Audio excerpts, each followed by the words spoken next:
Good evening, and thank you for joining us once again.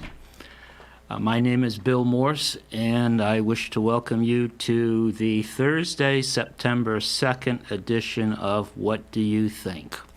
We're on the air. This is a call-in program. We're on the air every Thursday from 5:45 to 6:30, and as always, you're welcome to call in on this, what we're talking about, or any other subject that you feel is important and is worthy of attention.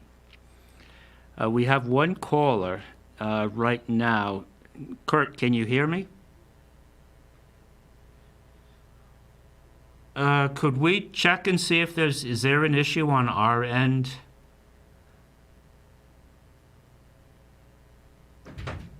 Please, just one moment, please.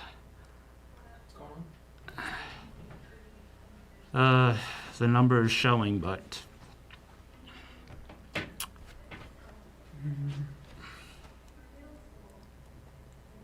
Nothing wrong on our end. Nothing wrong? Okay. All right. Well, Kurt, if you can hear me, if you're watching right now, your number is up on our screen, but I'm not getting any response. So anyway, I press 6 or whatever it is that that may have helped. Do we have the same Zoom information as last week? Mm-hmm. We do. Double check a couple more things, but I think everything's working right. Well, you were muted. I was muted. Oh.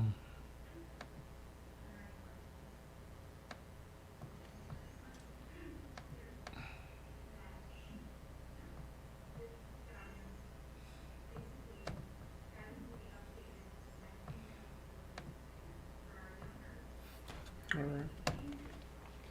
Kurt was watching on YouTube.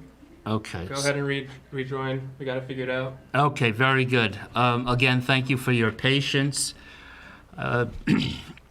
Again, this program is called What Do You Think? My name is Bill Morse. This is a call-in program. And today is Thursday, September 2nd, 2021. And we had one caller. If that caller would like to call back, there was a little misadjustment of controls on my end. So again, thank you for your patience. As you know, we've been discussing parallels between the United States military experience in Vietnam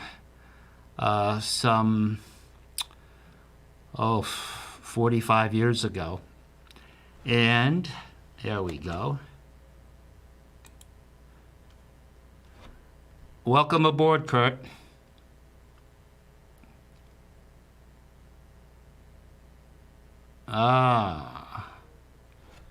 Try it again. I'm seeing sound vibrations coming from the phone, but no audio.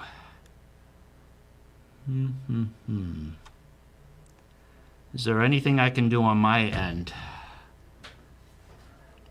The phone icon, when Imagine Kurt is speaking, there are sound vibrations coming out of it.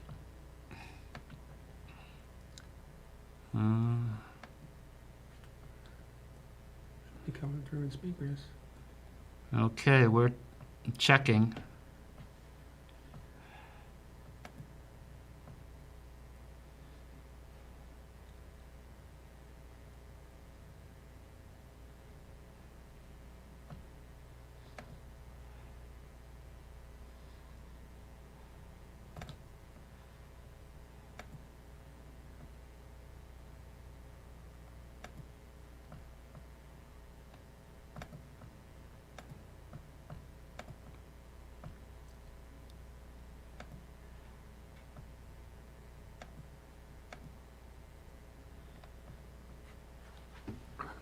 This isn't working. Okay.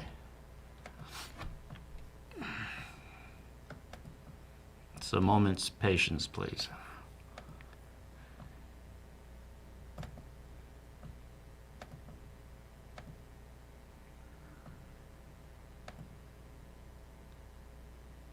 Kurt, can you try again? Kurt, could you try speaking again, please? Oh, he's hearing us.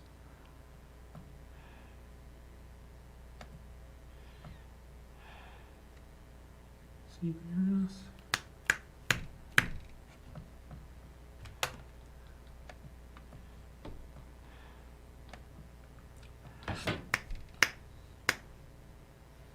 Zoom is having an issue. We're going to try rebooting it.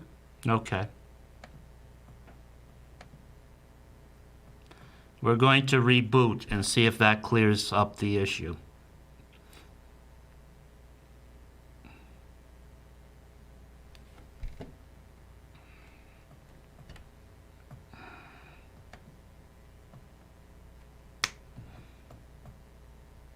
Alright. Blah, blah, blah. I'm showing us coming in. It's really strange. Oh.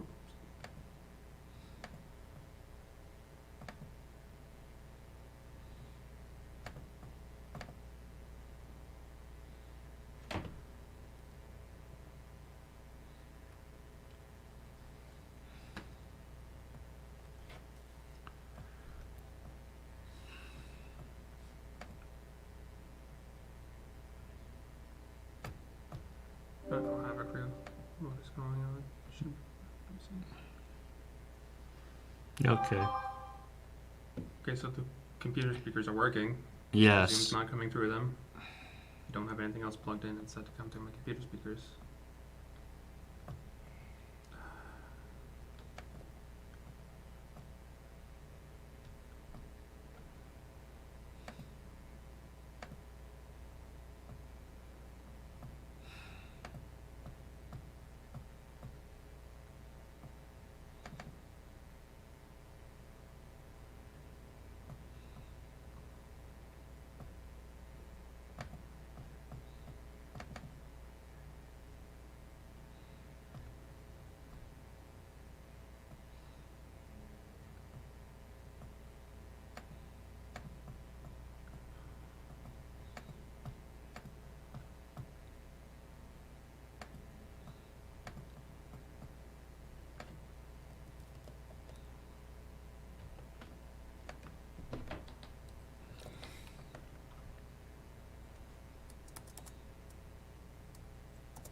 Want to make this a troubleshooting show? We can talk Okay. about it all. Right now, I'm pulling up YouTube to make sure the speakers are working. You know, I already heard system sound through it. Okay, so the speakers are working off of YouTube. Well, I'm checking that.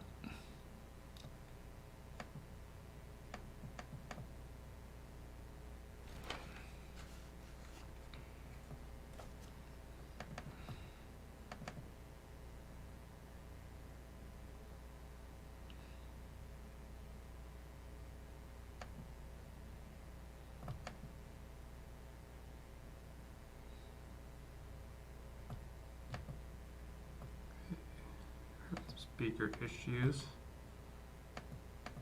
The solution to this is I have some external speakers just outside the door somewhere. Okay. Try that. But my audio is going out? It should be. Okay, let me... All right, Kurt, just stand by. We're going to try something else out, but I'm assuming that you can hear me because you did try to speak, and we could see the icon activate with sound vibrations. So again, I wanted to continue making comparisons because I think this is important between our experience as a country in Vietnam 45 some odd years ago, the 60s and then the early 70s, and our experience in Afghanistan over the last 20 years. I received some information that I thought would be interesting to share. This information is from the U.S. Government Accounting Office, and it details exactly what was left behind by our military in Vietnam. As you may already know, our efforts in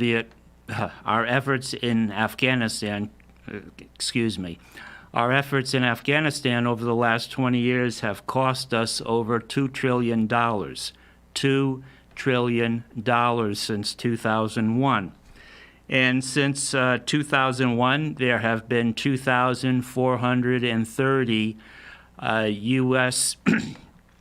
military killed in action. There have been over 22,000 U.S. military wounded in Afghanistan over the past 20 years. And there have been more than 1,645 what they call major limb amputees. That is a person that has lost their entire arm or leg. In some cases, they have lost more than one limb, generally because of a bomb explosion. And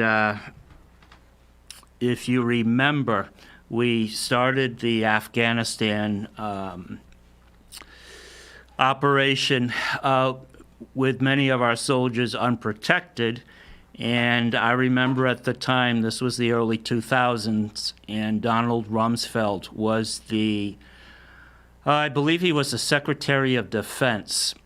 And he says, you go in with what you have. In other words, we don't have the proper equipment to protect our soldiers, but we're going in anyway, and we're going to engage terrorists or the Taliban.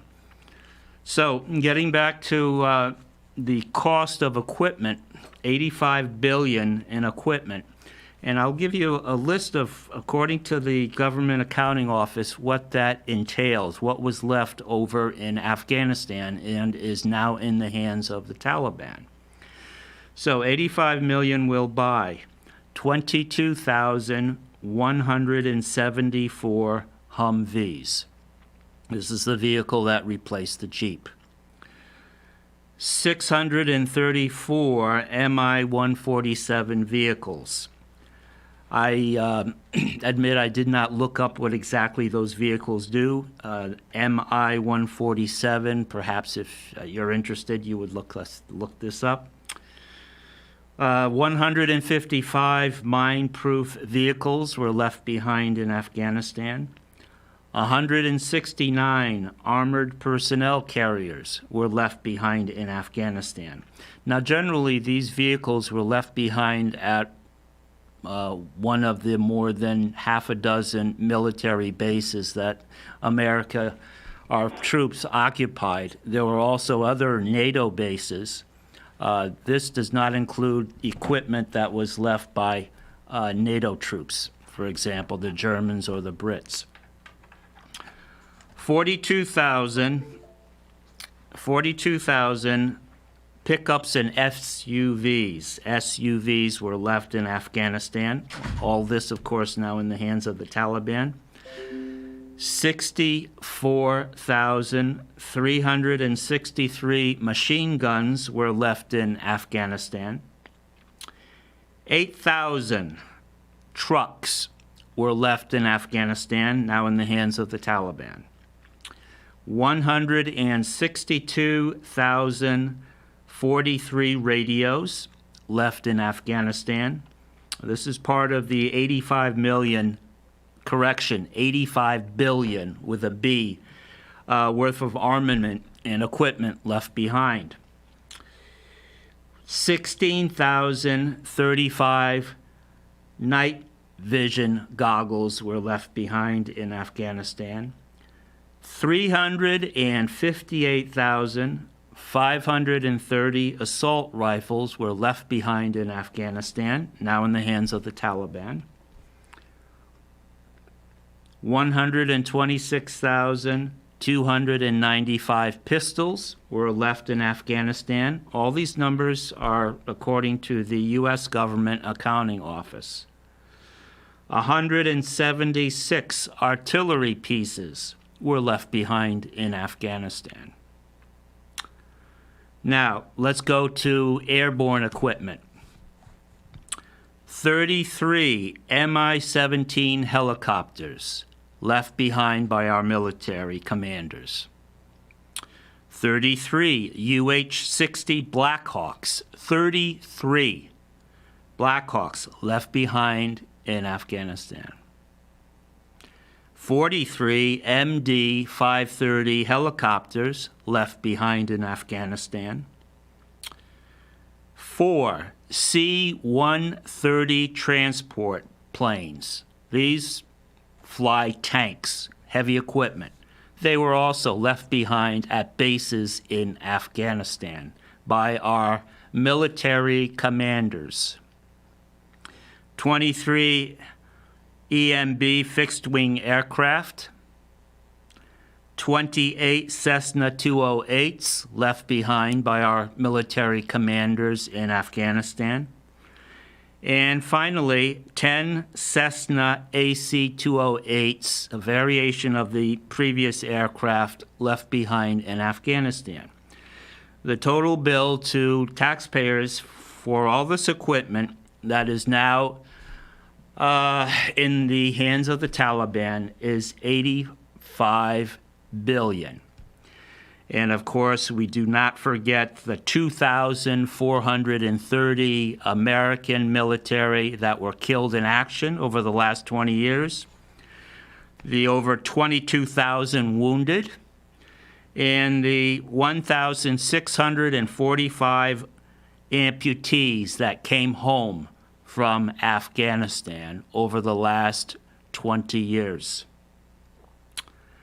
So, in keeping with our focus on parallels between the U.S. experience in Vietnam and the more recent experience in Afghanistan, we're going to look at about 12 minutes and 30 seconds of an orientation film that was put out by the U.S. Marines in 1967. By the way, Kurt, are you there?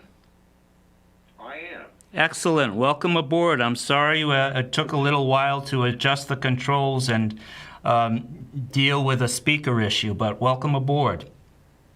We're good. Thank your engineer there. I appreciate his help. No, not at all.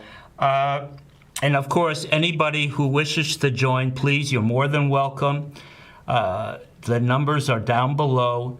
The two sets of numbers that you need to join us here on the air for What Do You Know? So, Kurt, do you have any reaction or any feedback on these numbers that I just finished reading off from the Government Accounting Office, the GAO? Well, it's kind of interesting because the general that finally announced that we have left Afghanistan made some poignant comments saying that, you know, of the machinery they left behind, there was an implication that they were left immobile.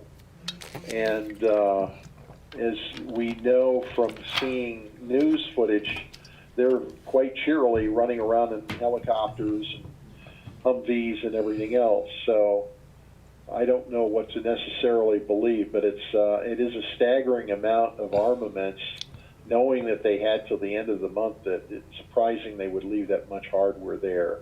Plus, I know, like with Black Hawk helicopters and so forth, a lot of that technology is sensitive and you just don't want out. And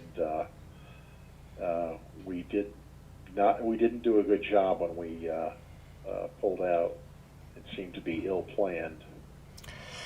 Yes, there does seem to be wide variation in versions of what actually happened. And I would like to believe that this equipment was left immobilized. But as you've said, there has been film footage, video evidence to the contrary, that the trucks do run, the helicopters do fly, and that we're not dealing with ignorant guerrilla warriors who are actually dealing with rather intelligent young men who have more of a will to fight and win, evidently, than our military commanders. And I say commanders because in no way do I lay any blame to the foot soldiers, the people that are in the trenches that are carrying out these orders. My beef is with the higher-ups that for 20 years have been feeding us a rosy narrative or no narrative at all, and then within a few months or weeks, everything collapses like a house of cards. And I think we Americans, first off, we've been betrayed by our military leadership as to what the seriousness and the nature of the conflict in Afghanistan. And as I think the film will show from Vietnam in 1964, our understanding of who we are dealing with is extremely limited. So I'm going to, unless you have a further comment, I think we're on the same page there, Kurt. It's difficult to say with certainty what is going on because of so many versions that are coming out from correspondents or the military brass themselves. I would hope that this stuff is disabled, but I believe it isn't. It's almost like we intentionally supplied the Taliban and by leaving this equipment behind. To a casual observer, it would certainly seem that way. So I don't know if we're going to get to the bottom of this, why so much was left behind, and if there will ever be a serious discussion as to what happened and what mistakes were made along the way, and if people will be held accountable. Again, I'm saying I fault the presidents, Bush, Obama, Trump, and Biden, who was the vice president under President Obama, for kicking the can down the road. And so I think they all, every administration since 2001 shares some responsibility in misrepresenting and ignoring red flags all over the place dealing with the circumstances of this conflict. So if you don't have anything else to add at this time, Kurt, I'm going to ask that we go into the film. Is there anything else you'd like to additionally comment on?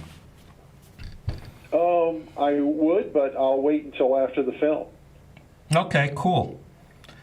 All right, again, Thank you. What's that? No, thank you. No, not at all. So again, this is a U.S. Marine orientation film that came out in 1967. It's called You in Vietnam, and we will be watching the first 12 minutes and 30 seconds, roughly half the length of this film. So if we could start the viewing, please.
Vietnam is a long strip of coastal land about the size of California. I Corps, or the 3rd Marine Amphibious Force Area, covers the 5 northern provinces of South Vietnam. Chu Lai, Da Nang, Phu Bai are the principal bases in this area. From the seacoast and a narrow, fertile lowland plain, the land rises to a thinly settled Piedmont region. These foothills lead to jungle highlands running along the country's western border.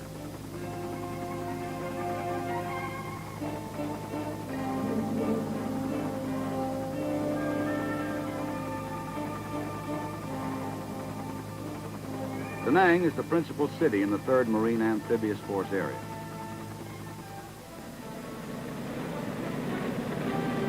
Da Nang Air Base is one of the busiest airports in the world today.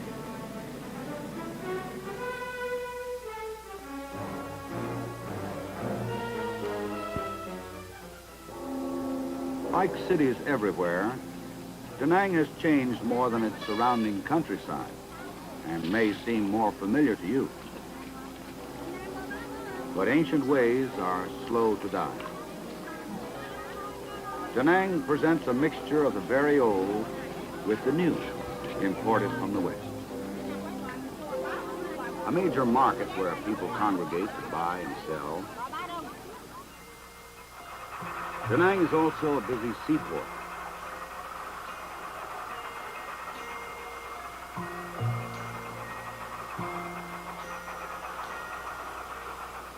The city is a cultural center for this region.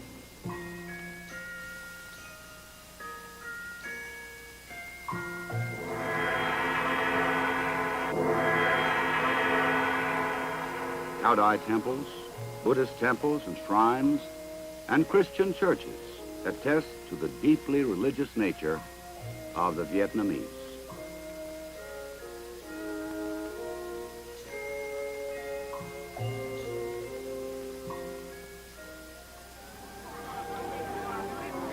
North of Da Nang is the city of Hue, 50 miles below the demilitarized zone dividing North and South Vietnam.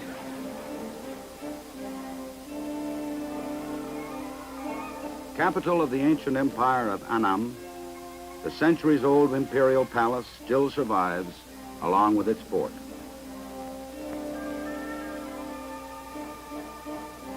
Not far away, there is a port at the mouth of the Hue River. Fishing is the main source of income for the prosperous Vietnamese who live along the coast.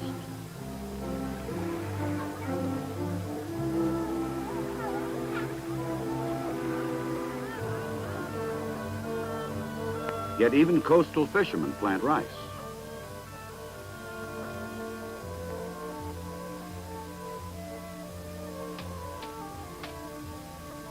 Rice is this country's major crop.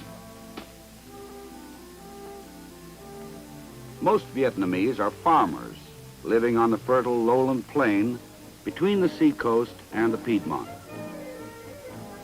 Control of this rich area would give the Viet Cong captive rice and manpower to sustain his drive into the south. The hamlet and village homes of almost 2 million people crowd together here. An understanding of village life is the key to a broader understanding of Vietnam and the Vietnamese. For thousands of years, the village has been, as it still is, the basic social unit in Vietnam. Each village has its shrine and patron saint. You will be engaged in more than battle in Vietnam. You will be deeply involved in the lives of its people. Their land differs from our own. Their experience has not been ours. The Chinese, the French, the Japanese have been here as conquerors. You have to convince them we are here as friends. The village chief speaks for his people. Like the chief, the village elder is a much respected, even venerated man. In the Piedmont or foothill country, there are fewer villages. The mountains are even more thinly settled. But wherever you go in this country, one fundamental rule applies. The customs of the Vietnamese must be considered and, wherever possible, observed. The people treated with respect. The Piedmont area separates the lowland from jungle highlands. Movement through this hilly country can be slow and difficult. Streams are plentiful here and throughout Vietnam. but the water must be purified for drinking. During the rainy season, even streams can turn within hours into rivers you may have to ford.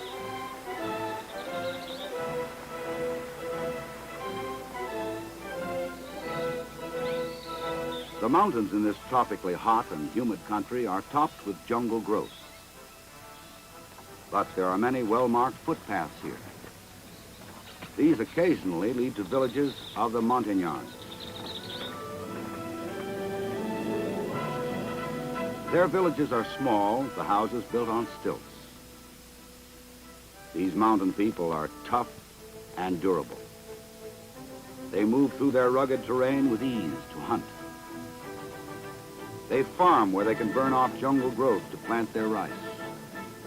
They fight well when they choose to fight.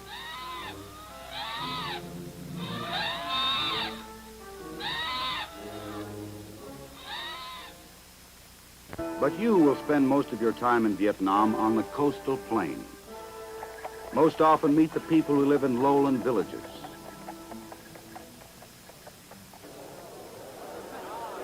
Like communities everywhere, the village serves as a marketplace. It is also the precarious home of people who, for over a century now, have fought for their liberty. Since 1946, they have been continuously at war. They are determined to survive.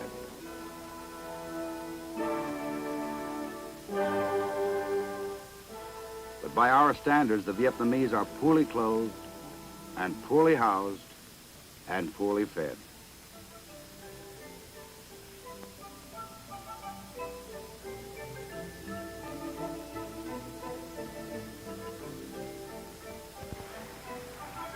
They live and work much as their ancestors did hundreds of years ago.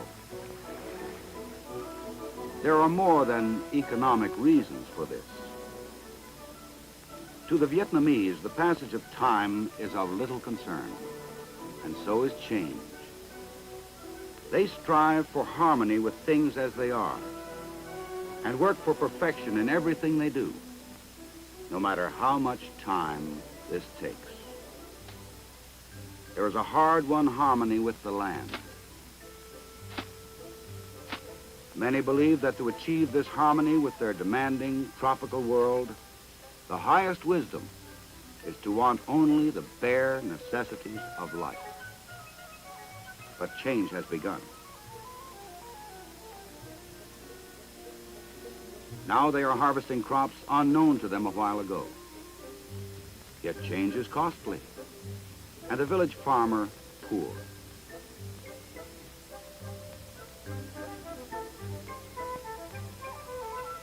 His only real possession is the water buffalo that pulls his plow. Its value represents a whole year's income.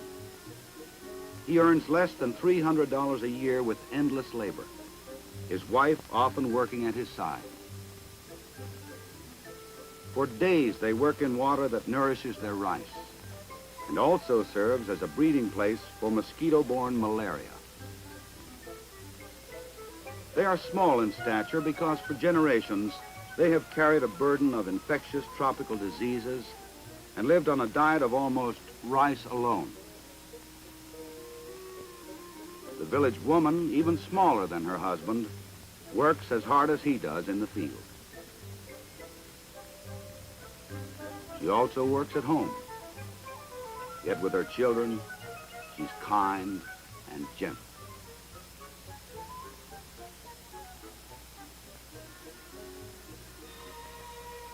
The homes of these people are small and may seem crude, but their family life is rich and warm and has always been so.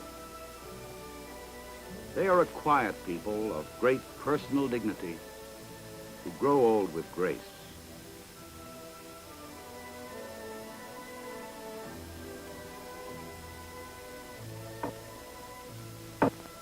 Small though they are, the Vietnamese men are determined fighters, committed to the defense of their village homes.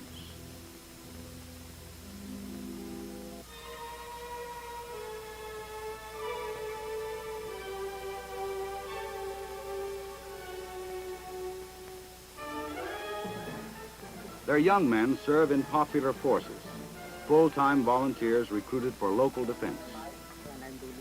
These troops are answerable to local chiefs.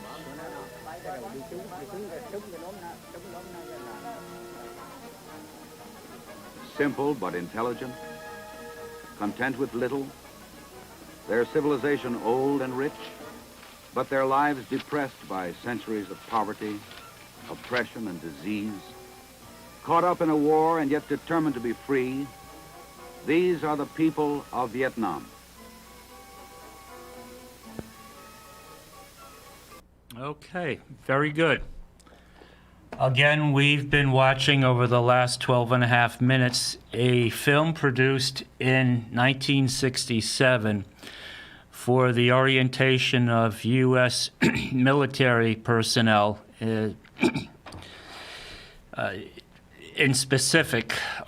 specifically U.S. Marines going over for a tour of duty in Vietnam. So, Kurt, any initial reactions to the film we just saw? Well, just thinking back of how they present the Vietnamese and what a kind and cultured, quiet people, and how they're to be treated with respect. And then I think of what happened at My Lai. I don't know if the viewers would know about that, but yeah, somewhere the training didn't get all the way through. Of course, they went to fight a war, but yeah, I don't know what a good presentation that would be to a new combatant going there and trying to acclimate them to a totally different culture, which is obviously the same thing that happened in Afghanistan. Yes. I'll defer to you. I believe My Lai, Corporal, Captain Callie was his name. Does that That's ring a correct. bell? Callie, good. William Callie. Yep. How about that? William Callie. William Callie was a captain leading a patrol. No, he wasn't a captain. I gave him a promotion that he did not earn. He was a lieutenant. Callie, though. You're right on that one. He was a lieutenant. It's coming back to me. Okay. I hadn't thought of this Okay. in years, but Lieutenant William Callie, I believe it was in 1968, a year after this film came out, and he was in charge of a platoon, a group of soldiers that basically went in and they had orders to kill everyone in a village. Does that sound right, Kurt? Correct. Yeah, liquidate a village and then erase it, burn it down. And they started doing this, and there was intervention from a helicopter pilot who saw what was going on, landed his helicopter with his crew, and basically shielded the remaining villagers from the platoon that was carrying out their orders to liquidate the village. And I believe that's when it was stopped. And I'm extraordinarily, and I say extraordinarily because this doesn't often happen, I'm not sure these types of operations were how often they occurred, but I'm sure this was not an isolated incident. And Lieutenant William Callie was brought to trial and was held responsible. I'm not sure what happened to him afterwards. I know he went to prison. Kurt, do you have any idea? No, I lost track. I mean, that's 55 years ago. Yes, exactly. Almost, so, Yeah. yeah. So, but I thought it was interesting because here we are again halfway around the world. One place in Southeast Asia, another part of Asia. And we're in a country where the topography is very different. You had, as the narrator said, you had a coastal area, a planting area, which he called like the Piedmont of Virginia, and then a mountainous area. And we already met some of the people from the mountains. They're called montagnards, or mountain people.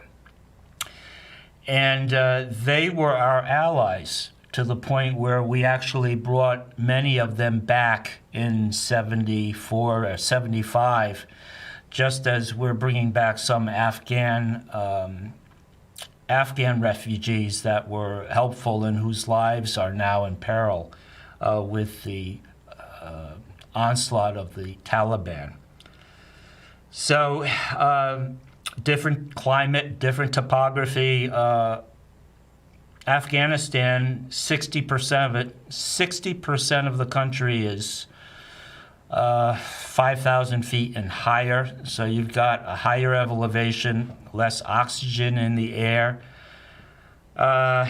very dry, hot climate during the day, cold at night. Very, very different from the United States. Differences in religion, obviously. I wouldn't say communism is a religion. It's kind of like the lack of it, but it is a replacement for religion and those who promote this way of social structure. And then you have the Taliban, whose religion and a certain set of fundamental values that they wish to instill. And whereas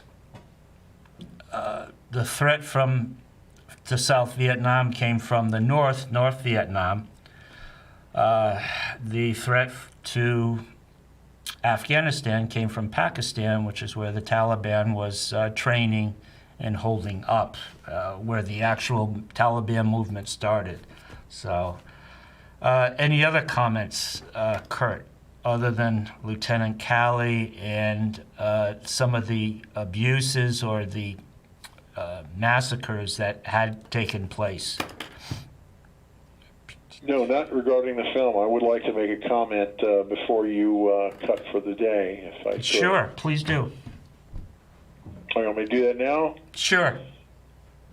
Okay. I just wanted to mention when we were talking about Afghanistan and watching the general saying how that they've finally wound up the end of the war, and he had considered it was fairly successful, the mass exodus of personnel from the airport over the last couple of weeks rather than the last 6 months.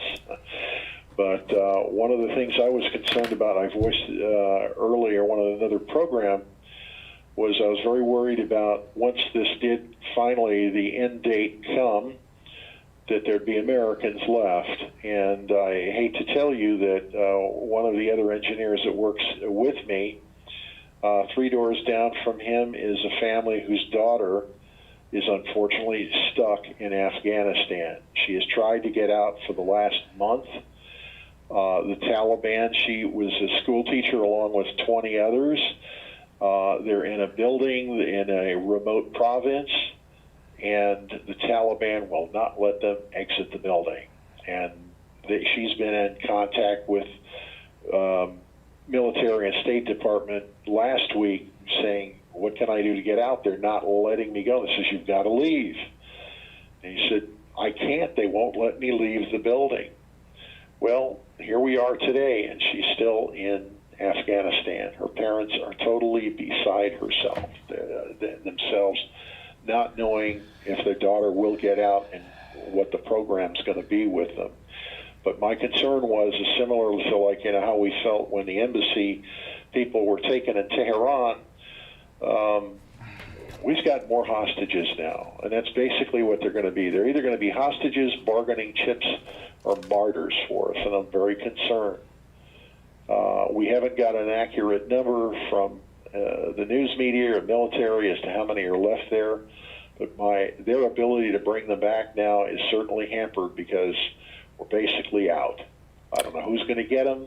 They say we're going to try through diplomatic means. Well, pray for them. Thank you very much. No, I certainly we will keep them all in our prayers, but first of all, not that it makes... Is the school teacher American, Kurt? Yes, she's American. Okay. Not all of the other people that were teachers that were with her in this building, they're not all American, but the fact that they were with Americans in a school, that will not bode well for them. No, You know, and I think this is what many people ignore or do not know is that, and we've discussed this, the Taliban lives by Sharia law. And Sharia law comes from the teachings of the Prophet Muhammad in the Quran, which is their version of the Bible or the Holy Book. And they are quite straightforward in saying that anyone who tries to counter the teachings or the principles of the Quran faces death through a tribunal or a judge, a religious or Islamic judge, Islamic tribunal. And we are ignorant of that. And again, I bring up the case where I saw a film. There was a female American correspondent, I'll call her, who asked 3 Taliban members, and this was 2 to 3 weeks ago, if you take over, will you allow women to hold public office? And their jaws dropped. Obviously, not only will they not allow women to hold public office, but they will certainly have a second class. They will certainly be subjugated to their husbands, and it's going to be a very male-oriented society. And that's the way it's been for a couple of thousand years. And this is what we don't understand.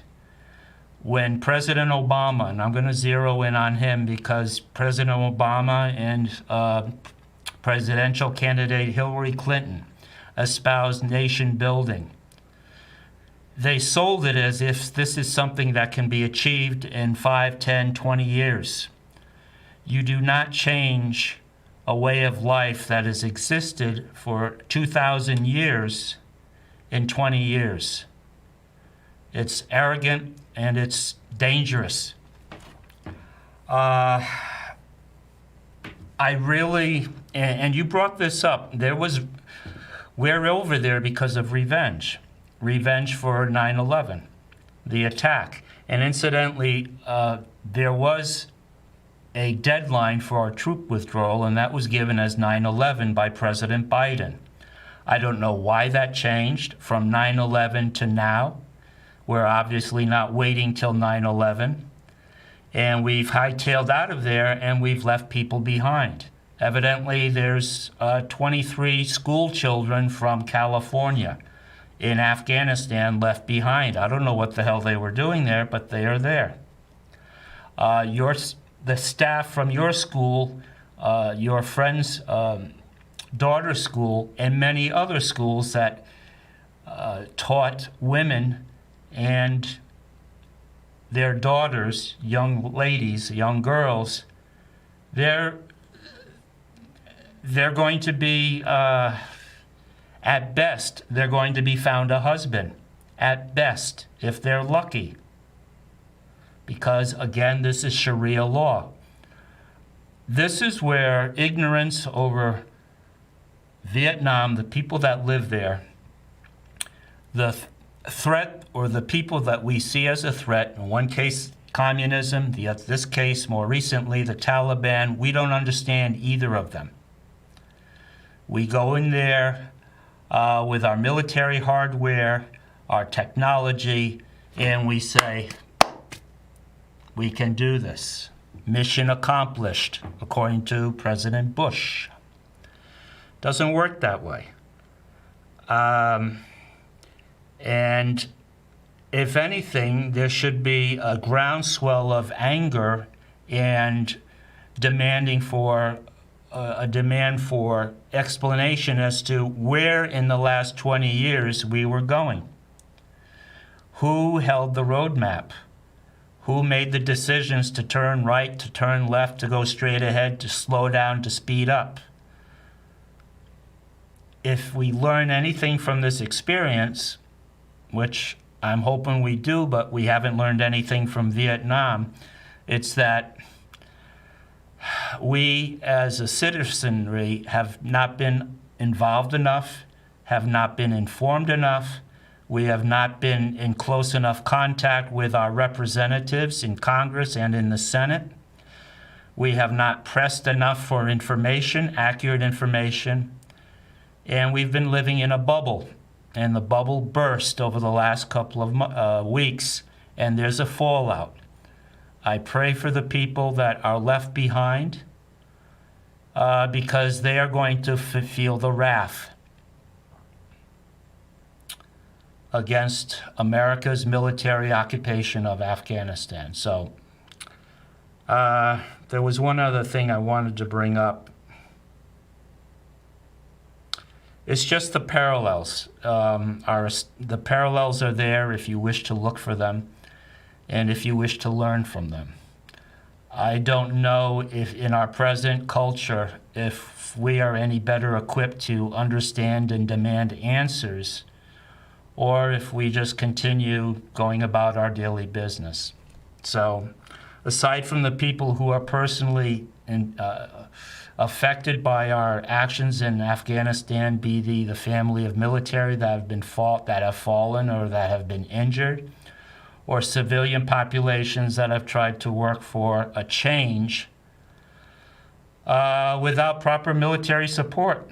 The House of Cards, military support, Afghan army. His name's not Karzai. Karzai was the first puppet president. It was another one. Garza begins with the letter G. He's somewhere in the United States, exile. So he left. I'm sure his top generals left. And it's like all over again. A civilian puppet government that did not have the support of the people. Just as it was in Saigon, South Vietnamese government did not have the support of the people. It was corrupt, just as the Afghan civilian government has been corrupt. And we've ignored it in both cases. All right, I'm sorry, Kurt, to bring this on such a somber note, Okay. but all I can hope for is that people realize what is happening, they question it, and they pressure their political representatives for answers. And I'll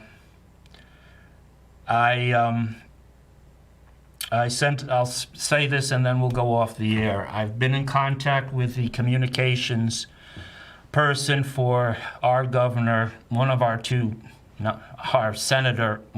senators, Senator Patrick Leahy, who has been in office since 1977. He was sworn in 77, Senator Patrick Leahy, and I asked the communications officer in his office, communications person, what has the senator been doing in response to the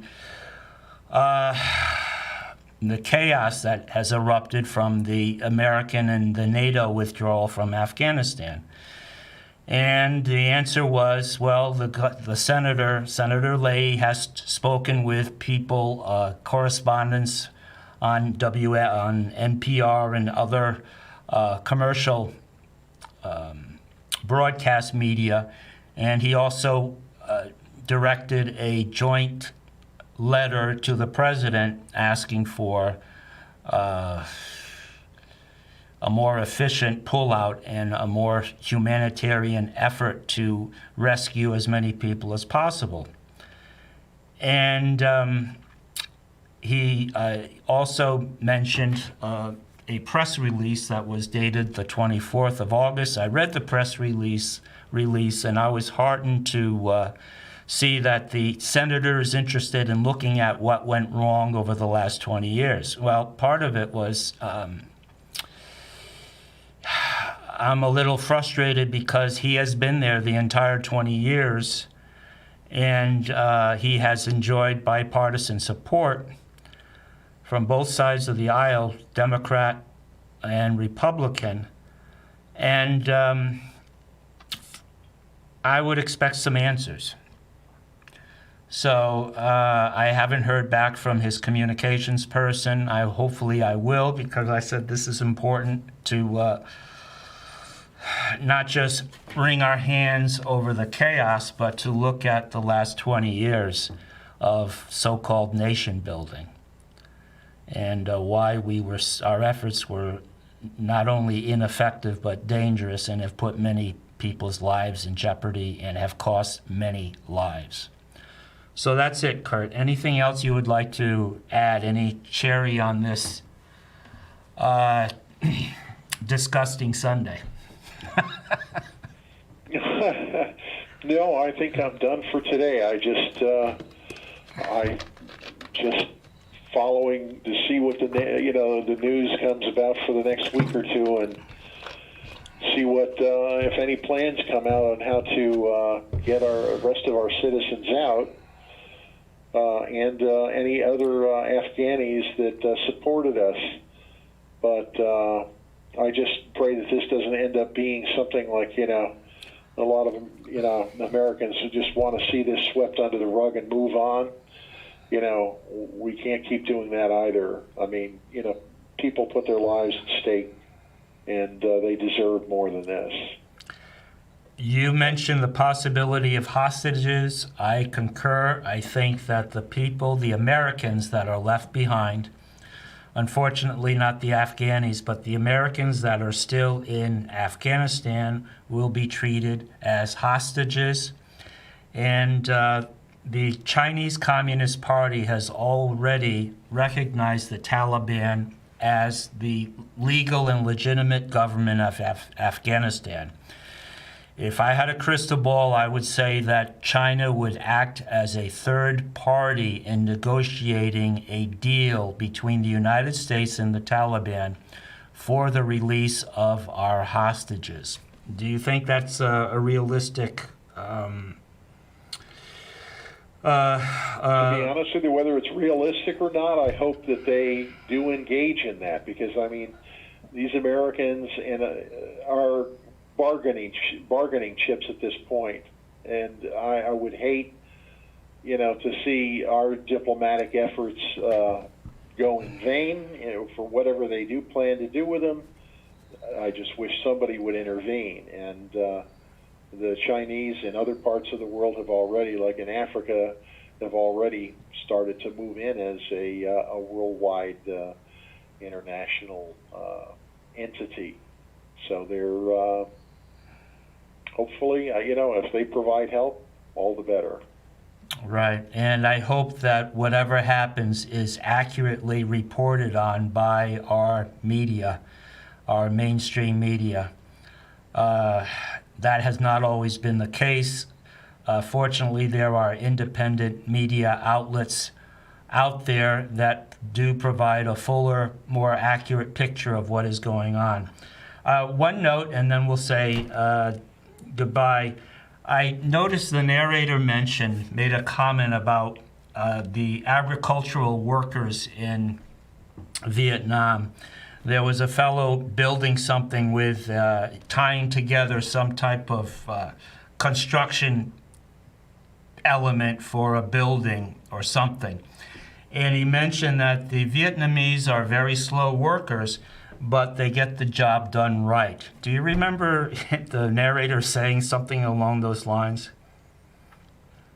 I may have not captured that part of the film. I didn't get the chance to see the film because I had to get the audio for this for your image as well. All right. I saw the images, but I didn't see all of it or get all the audio. Well, anyway, when he said that they're slow but get the job done right, I thought of an auto mechanic that has worked on my truck before.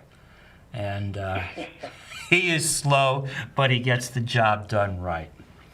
So, with that, we're going to say goodbye, and we'll be on the air next Thursday from 5:45 to 6:30. Kurt, I thank you for joining us and giving us your input. As always, very valuable and thought out. And we'll talk again soon. Well, thanks again for having me. No, not at all. Cheers. And everybody, have a good weekend coming up. Take care, and please remember these people left behind. against their will in Afghanistan, and pray for their safe return and settlement of civilians that wish to leave and come over to our country, as we did with the Vietnamese 45 years ago. So take care and God bless.